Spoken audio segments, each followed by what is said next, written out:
Hi, I'm Matt, and this is Procrastination Garage. Welcome. It's Wednesday afternoon, coming up on 4 o'clock, and I've been dinking around with the Kawasaki Teryx, leaving out camping tomorrow for the weekend. And so I was checking the oil, adding gas, and tightening some nuts and bolts and stuff. And I got to thinking, the sway bar on this thing has an effect on how much suspension travel I have and how stiff the front end is and everything.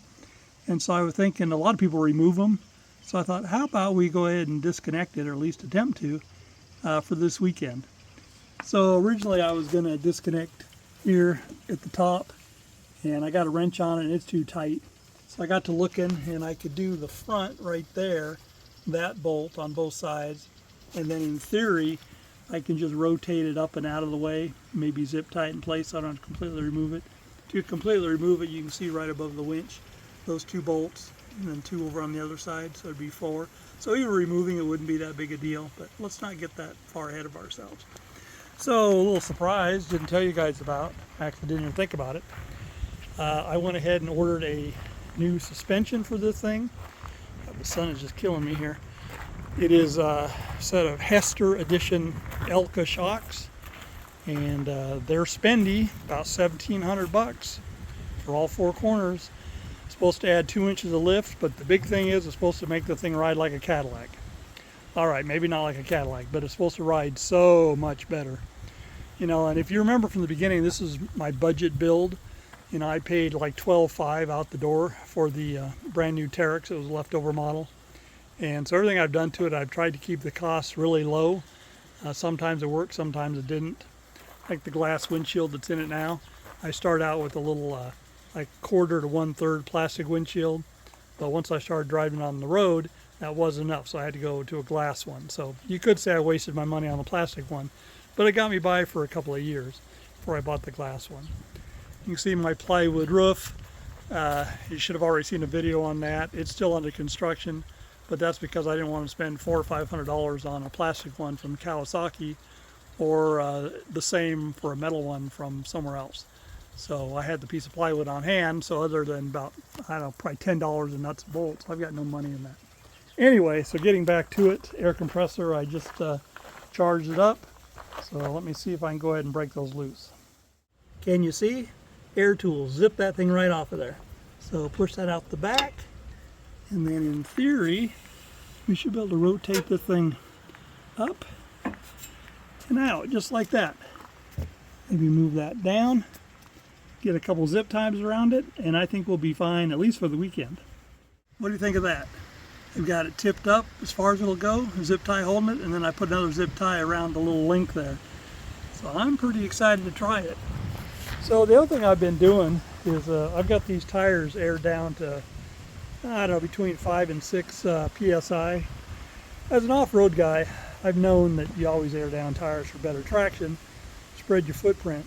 But I was amazed at how much of a difference it made airing down from about 10 to 11 down to 5 or 6 for running the thing on bumpy roads, you know, off-road. It makes a huge difference. So that tied with undoing the sway bar, that should help too. Now, we do some real side hilly stuff, and I don't know how disconnecting the sway bar is going to do in that environment, if it's going to make it better or worse. I don't know. I worry about the lift also having some effect on that. As far as the lift, when I ordered it, they said 6 to 8 weeks out because I have to build them. So I'm probably about a week into the wait. They say sometimes they come early, so we'll see. All right, time to get that thing loaded on the trailer.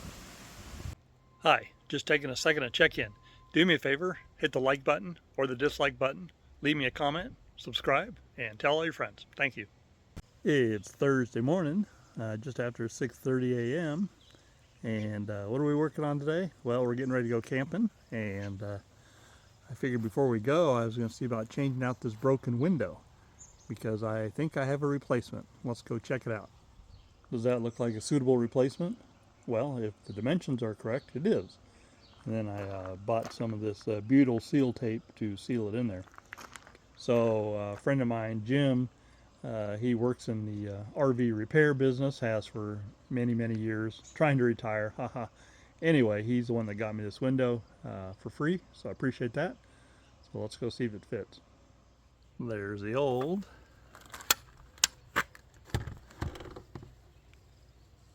Looks like a match. On the inside you can see just some Phillips head screws all the way around.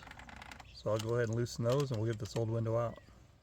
As you can see, I got all the screws out. The inner ring has been removed. Bailey's down there guarding it. So now we got to get the window out. I guess we need to look at, I could pull the glass, but we'll go ahead and pull the whole thing. I'm gonna have to use a putty knife to get it out. No biggie, we got one. Well, I said I was gonna need a putty knife, but I didn't really. The top was already loose. I just pried it out. That's not really good because if the top was loose, that means it probably been leaking at some point. So this one was installed with the same sealant I'm using. The only difference is I'm using black, which fits better around the frame, I think. So anyway, let me get a bead of that around there and we'll get the new window installed. As you can see, I've got a strip of that butyl tape all the way around. This is the bottom. I left just a little bit of a gap for water to get out. I don't know if you're supposed to do that. Just felt like the right thing to do. I'll pop it up in the window and we'll get the trim screwed on the inside. And it's in. But you know what? That took me like 45 minutes from when I last videoed. So part of the problem was I lined up okay all the way up around the top and down. The problem was right in this corner here and a little bit over in here, the metal on the door was just a little tight. So using my Dremel tool with a carbide bit, I just cleaned it up a little bit, which wasn't such a big deal, except it meant in and out several times with the window. And so the window was not held to this framework well at all, and in fact it popped out, and thank God it didn't go to the ground and bust. So 2 or 3 times I had to catch it. So finally I put another coating of this butyl seal between the glass and that inner, or in that ring there. So I've got everything tightened, sort of. I'm going to go ahead and run this weekend, and I'm just going to keep cinching it down. And then once I feel that I'm really confident that it's tight and everything, I will come back with an X-Acto knife and I will trim that extra sealant up. So it's going to look a little trashy this weekend, but it'll be good in the end. So the inner trim is a black piece where previously it was this color. And these outer holes on the 4 corners lined up. So I thought, oh, I'll just go ahead and use this one. Unfortunately, the inner holes did not line up. So we had to use the black one, but no biggie. So time-wise, we are now coming up on, I don't know, probably about 8 o'clock, 7:45. So time to finish loading up. The goal is to be out of here by 9:30. And I still have to pick some cherries because I had a request to bring some cherries up. So still work to be done. It's around 10:30 a.m. and I'm headed up to the campsite. Stopped at Natchez, was going to meet one other guy and his wife, Ron and Dee, and turned out they're running a little late, so I'm on my own, headed up there. This is the campsite that we used last fall. You guys will probably recognize it if you saw that video. I guess I posted a picture of that video, who knows. Anyway, I'll post the pictures. So it's going to be a weekend of side-by-side play. I did bring my chainsaw sawmill with me. Thought maybe break that out and play with it a little bit. Haven't really used it except the one time at the cabin, so it'd be kind of fun. So anyway, I'll show you when I get to camp. Alright, so you haven't asked, and you may not even care, but I do have criteria for picking campsites. One is I like them to be a little on the remote side, so we don't have a lot of traffic and especially a lot of dust. Then second, it has to be accessible by motorhome and travel trailers, you know, so that it can't be too difficult to get in and out of the spot. No ditches or mud or big rocks or anything like that. And then finally, internet access. For sure has to have cell phone coverage, but ideally I've got data as well. So the couple of spots we've been using both meet all that criteria, and the one we're going to today does. But you can see we're going up this gravel road, about 5 miles up it. It's barely wide enough for 2 vehicles, and it's going to get a little narrower here shortly. Well, that ain't cool. Got a flat tire. You know, I've been watching them on the way in. This is not the first time I've gotten a flat tire on this road. That sucks. All fixed. Okay, so here's the deal. I don't know where I have a jack on the motorhome. That is weird. I assumed I had one somewhere. I can't imagine I've gone all these years and never thought about it. I would think I have a hydraulic jack somewhere, but I don't know where it is.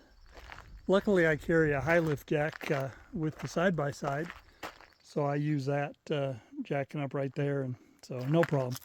So this Carlisle tire is a better tire than the one I pulled off. I think this thing here was a cheap Amazon tire, which this is an Amazon tire too, but it's a Carlisle, a good brand name. I think I've replaced this one already. Oh, I don't know.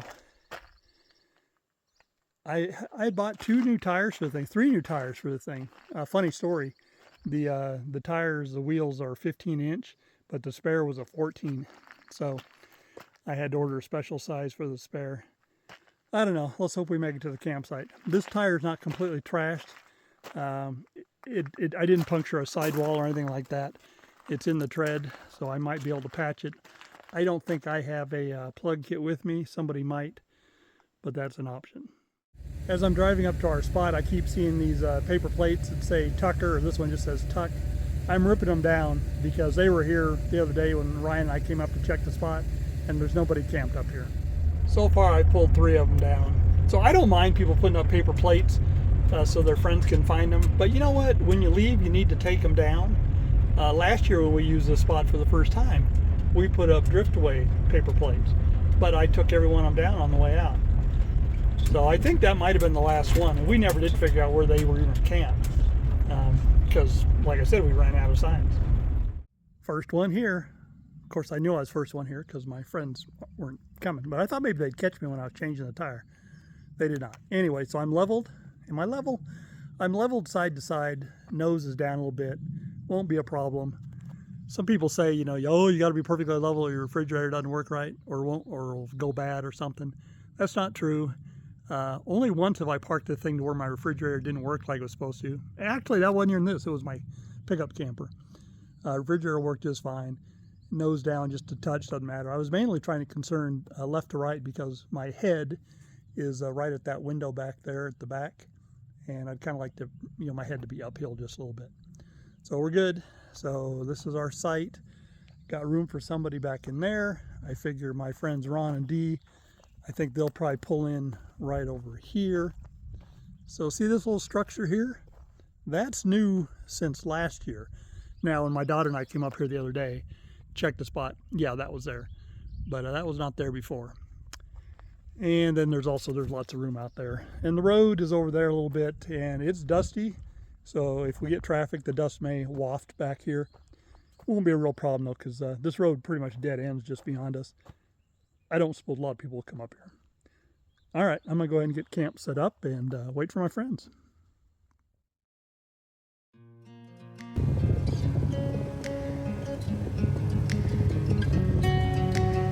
As it turned out, I didn't take a whole lot of video this weekend.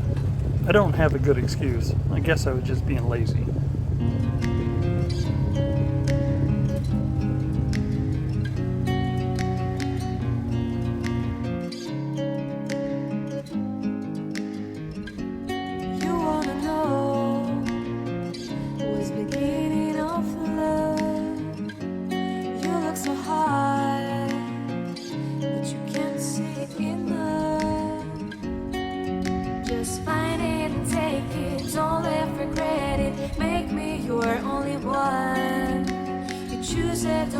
Here we are at the top of Little Bald. You may recognize this warming hut from our winter adventures.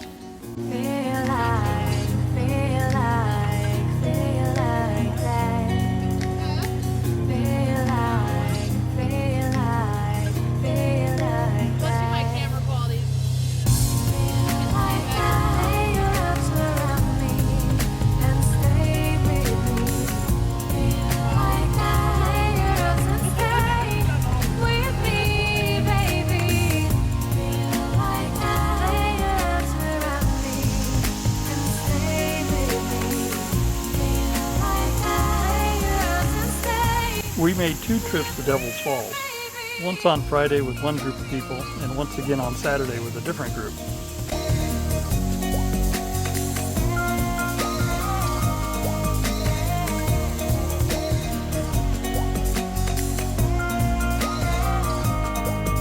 Nobody in the group besides myself had ever been to Devil's Falls. Didn't even know it was there.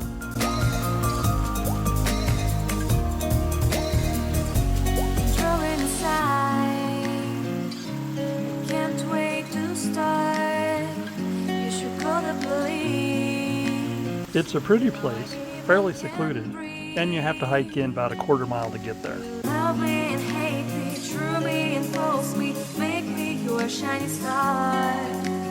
Giving, receiving, changing, believing, all in all, it was a fun camping weekend. Over the course of 3 days, we had about a dozen people. Some camped, some came up just for the day. Everybody enjoyed a meal, and most everybody got to go for a side-by-side ride. Looking forward to the next one. Only then we could start. Feel like that. Feel like. This is one of my favorite overlooks.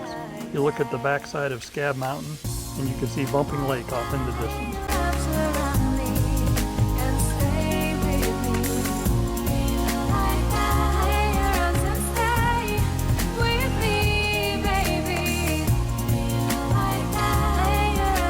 This overlook was real near our campsite. It's at the top of Edgar Rock, looking down on Gold Creek Station. Quite the view.